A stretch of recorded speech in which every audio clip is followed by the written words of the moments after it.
Hello students आज आपण trigonometric रेशिओज जे आहेत ते अतिशय सोप्या पद्धतीने लक्षात कसे ठेवायचे. आपल्याला नेहमी सांगितलं जातं की ट्रिग्नोमेट्रिक रेशिओज जे आहेत ते आपण पाठ करावे लागतात, बायहार्ट करावे लागतात. पण बायहार्ट न करता अतिशय सोप्या पद्धतीने मी तुम्हाला आज सांगणार आहे की ट्रिग्नोमेट्रिक रेशिओज फक्त 5 मिनिटांमध्ये सगळे रेशिओज आपण कशा पद्धतीने लक्षात ठेवू शकतो. चला तर सुरू करूया. आता आपल्याला दिलेला आहे ट्रायंगल एबीसी. ह्या ट्रायंगल एबीसी मधले जे काही थीटा जो आहे त्याचे जे रेशिओज आहेत ते आपण कशा पद्धतीने लक्षात ठेवू शकतो ते मी तुम्हाला सांगणार आहे. आता आपल्याकडे ट्रायंगल आहे एबीसी, ज्याच्यामध्ये बी हा राईट अँगल ट्रायंगल आहे आणि अँगल सी जो आहे त्याचं मेजर आपण घेतलेलं आहे थीटा. हे थीटा हे एक काल्पनिक आपण म्हणूया की मेजरमेंट आहे. थीटाची व्हॅल्यू काहीही असू शकते, फ्रॉम 1 to 89 डिग्री, म्हणजे 90 डिग्रीच्या खाली काही त्याची किंमत असू शकते. 90 डिग्री सुद्धा असू शकते जर थीटा इथे असेल तर. आता हा जो थीटा आहे ह्याची किंमत ही 90 पेक्षा कमी आणि 0 पेक्षा जास्त काहीही असू शकते. ह्याच्यामध्ये आपल्याला माहिती आहे की आपल्याला काही जे रेशिओज आहेत ते लक्षात ठेवायला खूप अडचण येते. ते रेशिओज कसे लक्षात ठेवायचे. आपल्याला पहिला आहे साइन थीटा.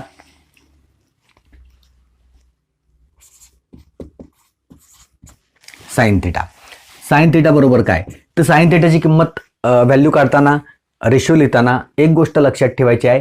थीटाच्या अपोजिट साइड कोणते आहे, थीटाच्या अपोजिट आहे एबी. सो ही एबी जी आहे ती आहे अपोजिट साइड. ओके. आणि सगळ्यात मोठी side that is side opposite 90 degree. 90 डिग्रीच्या अपोजिट कोणते आहे, तर 90 डिग्रीच्या अपोजिट आहे साइड एसी. त्याला आपण म्हणतो हायपोटेन्यूस. So AC is hypotenuse and AB is opposite side. BC is adjacent side. थीटाला लागून असलेली जी साइड असते त्याला आपण म्हणतो adjacent side, ज्याला आपण मराठीतून म्हणतो लगतची बाजू, बाजूची बाजू, लागून असलेली बाजू. That is adjacent side. हे फक्त तुम्हाला लक्षात ठेवायचं आहे. थीटा दिलेला आहे, त्याची अपोजिट साइड कोणती आहे ती बघा, त्याची ऍडजसंट साइड कोणती आहे ती बघा आणि त्याचा हायपो काय आहे ते बघा. आता आपल्याला ह्या ट्रायंगल मध्ये एबीसी मध्ये तिन्ही साइड आपल्याला समजलेले आहेत. This is opposite side of theta, this is adjacent side of theta and this is hypotenuse. इतकं तुम्हाला समजलं की आपल्याला रेशिओ अगदी सहज लिहिता येतात. बघा, sine theta is opposite upon हायपो. Sine theta is opposite upon हायपो म्हणजे साइन थीटाची व्हॅल्यू लिहिताना आपण काय लिहू, तर that is opposite side upon हायपोटेन्यूस. That is opposite side is AB आणि हायपोटेन्यूस काय आहे, तर हायपोटेन्यूस इज AC. बस इतकं लक्षात ठेवायचं आहे. एक रेशो आपला झालेला आहे साइन थीटा. मी तुम्हाला सगळे रेशो लक्षात कशी ठेवायची ते सांगणार आहे पुढे. पूर्ण व्हिडिओ बघा, व्यवस्थित समजून घ्या आणि ह्याच्यानंतर तुम्हाला कोणताही रेशो लिहिताना अडचण येणार नाही. लक्षात ठेवा. आपण काय केलेलं आहे, opposite side upon हायपो that is sine theta. दुसरा रेशो आपला आहे कॉस थीटा.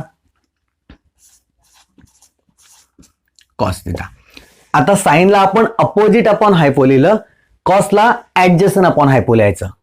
काय करायचं, कॉसला ऍडजसंट अपॉन हायपो. आता adjacent side upon hypo, so this is adjacent upon hypo is equal to adjacent side काय आहे, तर BC आहे, BC आणि हायपोटेन्यूस काय आहे, AC आहे. Simple. So cos theta is adjacent upon हायपो. तिसरा रेशिओ आहे आपला टॅन थीटा. लक्षात ठेवायचं, फक्त साइन थीटा आणि कॉस थीटा तुम्हाला लक्षात ठेवायचं आहे. बाकीचे सगळे रेशिओ आपोआप येतात. कशा पद्धतीने येतात, तर आपल्याला टॅन थीटा लिहायचा आहे.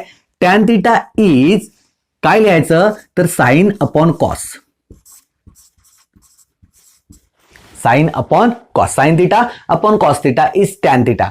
Sign theta upon cos theta is tan theta. लक्षात ठेवायचं आहे.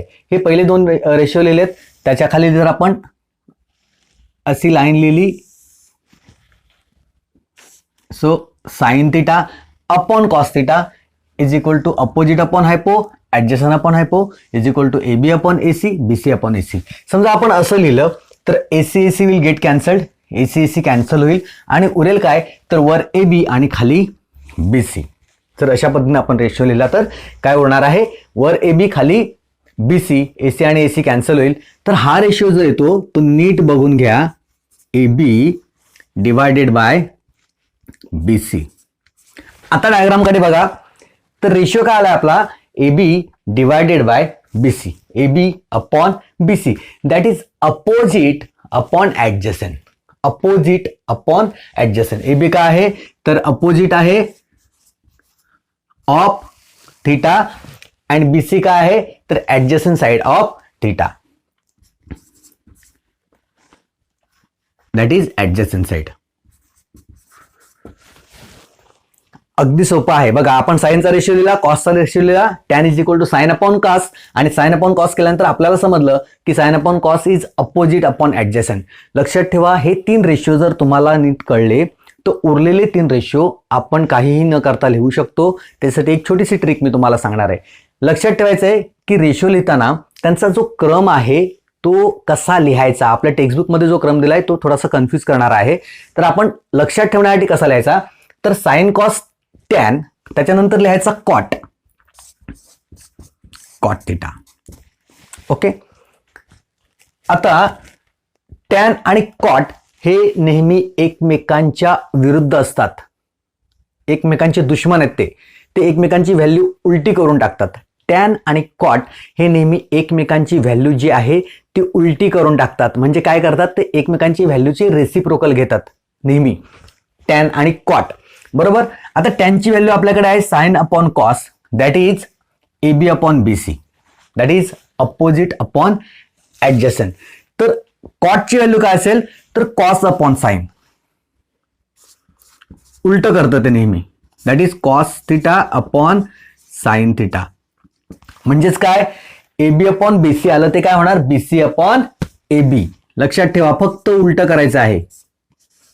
B C upon A B is equal to opposite upon adjacent होतं, आता काय होणार, ऍडजसंट अपॉन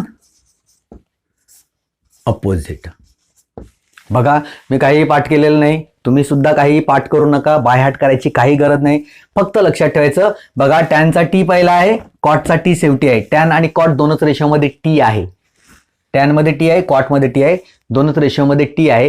ते एकमेकांचे विरुद्ध असतात, कारण ह्याच्या सुरुवातीला टी असतं, ह्याच्या शेवटी टी असतं. इतकं लक्षात ठेवायचं आहे. म्हणजे टॅन आणि कॉट थीटा हे एकमेकांच्या अपोजिट असतात, एकमेकांची व्हॅल्यू जी असते त्याचा रेसिप्रोकल काढतात. म्हणजे आपण मराठीतून म्हणतो गुणाकार व्यस्त काढतात.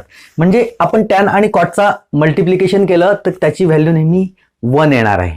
ठीक आहे, हे पुढे जाऊन आपण बघणार आहोत. आता फक्त आपल्याला रेशिओ लक्षात ठेवायचे आहेत. तर tan upon cot, tan and cot हे जे आहेत 2 रेशिओ हे एकमेकांच्या अपोजिट असतात. साइन कॉस टॅन कॉट, ह्याच्यानंतर आपल्याला लिहायचा सेकचा रेशिओ, सेक थिटा. ओके. आता मी तुम्हाला सांगितलं की टॅन आणि कॉट हे एकमेकांच्या नेहमी अपोजिट असतात. टॅन आणि कॉट हे एकमेकांच्या नेहमी अपोजिट असतात. आता मी तुम्हाला सांगितलं की लक्षात कसं ठेवायचं, तर ह्याचा टी पहिला होता, ह्याचा टी शेवटी आहे. अशाच पद्धतीने लक्षात ठेवायचं. कॉस आणि सेक, कॉस आणि सेक, कॉस आणि सेक सुद्धा एकमेकाच्या विरुद्ध असतात, एकमेकाच्या विरुद्ध असतात. हा सी ने सुरू होतो, हा एस ने सुरू होतो, एकमेकाच्या विरुद्ध असतात. हा सी ने सुरू होतो, हा एस ने सुरू होतो, एकमेकाच्या विरुद्ध असतात. नीट लक्षात ठेवा. ठीक आहे. कॉसच्या उलटा असतो सेक. म्हणजे हा जर ऍडजसंट अपॉन हायपो असेल तर हा काय असणार आहे, हायपो upon adjacent.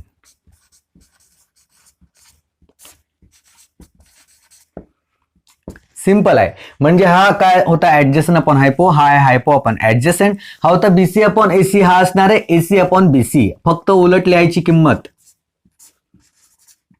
AC upon BC. Simple आहे. आपण लिहिला सेकचा रेशिओ. क्रम लक्षात ठेवा, sine cos tan, cot sec cosec, ह्या क्रमानेच तुम्हाला 6 रेशिओ लिहायचे आहेत. तुम्ही कधीही विसरणार नाही. आता ह्या दोघं जे आहेत थर्ड आणि फोर्थ एकमेकाचे अपोजिट होते, तसंच सेकंड आणि फिफ्थ हे एकमेकांच्या अपोजिट होते. लास्ट रेशिओ आहे कोसेक. कोसेक थिटा लिहायचा आहे आपल्याला, कोसेक थिटा. तर साइन आणि कोसेक हे एकमेकाच्या अपोजिट असतात. साइन आणि कोसेक हे एकमेकाच्या अपोजिट असतात.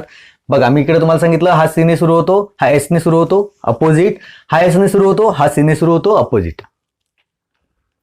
एस चे अपोजिट सी, एस सी चे अपोजिट एस इतकं लक्षात ठेवलं तर तुम्हाला साईनचा अपोजिट कोसेक आणि कॉसचा अपोजिट सेक हे सहज लक्षात राहणार आहे. टॅन आणि कॉट लक्षात ठेवायला काही वेळ जास्त त्रास नाही, कारण दोघांमध्ये फक्त टी आहे.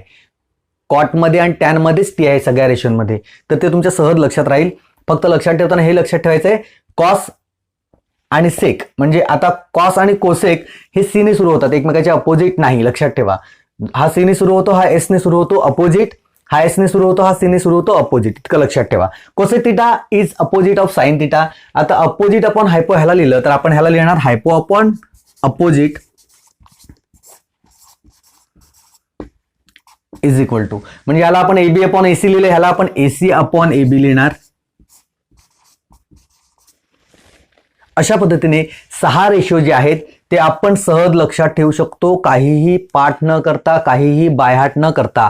अगदी सहज आपण ह्या पद्धतीने हे सगळे रेशो लक्षात ठेवू शकतो. आता हे रेशो जर तुमच्या लक्षात आले, हे फक्त 6 फॉर्म्युलेज आहेत, 6 रेशोज आहेत, इतकंच नाही तर ह्या सगळ्या गोष्टींमुळे तुम्हाला अजून काही फॉर्म्युले आपोआप लक्षात राहतात. ते कोणते फॉर्म्युले आहेत ते बघून घ्या. तर मी तुम्हाला म्हणालो की साईनचा अपोजिट कोसेक असतो, साईनचा अपोजिट कोसेक असतो, म्हणजेच काय तर sine theta is equal to 1 upon cosec theta असतो. साइन थिटा काय असतो 1 अपॉन कोसेक थिटा, उलटा होतो, त्याची व्हॅल्यू तो उलटी करतो. म्हणजे साइनची व्हॅल्यू समजा 2/3 असेल तर कोसेकची व्हॅल्यू काय असणार आहे 3/2, उलटा. साइनची व्हॅल्यू जर नुसती 2 असेल तर 2 म्हणजेच काय 2/1, तर कोसेकची व्हॅल्यू काय असेल तर 1/2, उलटा करतो. ओके, तर हे एकमेकांच्या अपोजिट आहेत आणि हे एकमेकांची व्हॅल्यू उलट करत असतात. तर आपल्याला त्याच्यावरून एक फॉर्म्युला मिळाला. अजून हे 6 फॉर्म्युले आपण यूज करणारच आहोत, पण त्याच्या पलीकडे जाऊन आपल्याला अजून एक फॉर्म्युला मिळाला, that is sine theta is equal to 1 upon cosec theta. Sine theta is equal to 1 upon cosec theta, आणि ह्याच्या पुढे जाऊन आपण लिहू शकतो cosec theta is equal to 1 upon sine theta.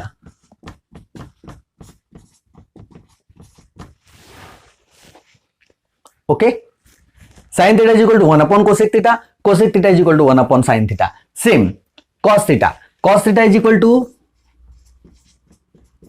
काय म्हणाल तुम्हाला, cos theta is equal to 1 upon sec theta, उलटा असतो. तर cos theta is equal to 1 upon sec theta, then you can write sec theta is equal to 1 upon cos theta. बघा अजून 2 फॉर्म्युले मिळाले, आणि ह्याच्या पुढे जाऊन आपल्याला मिळणार आहे tan theta is equal to 1 upon cot theta,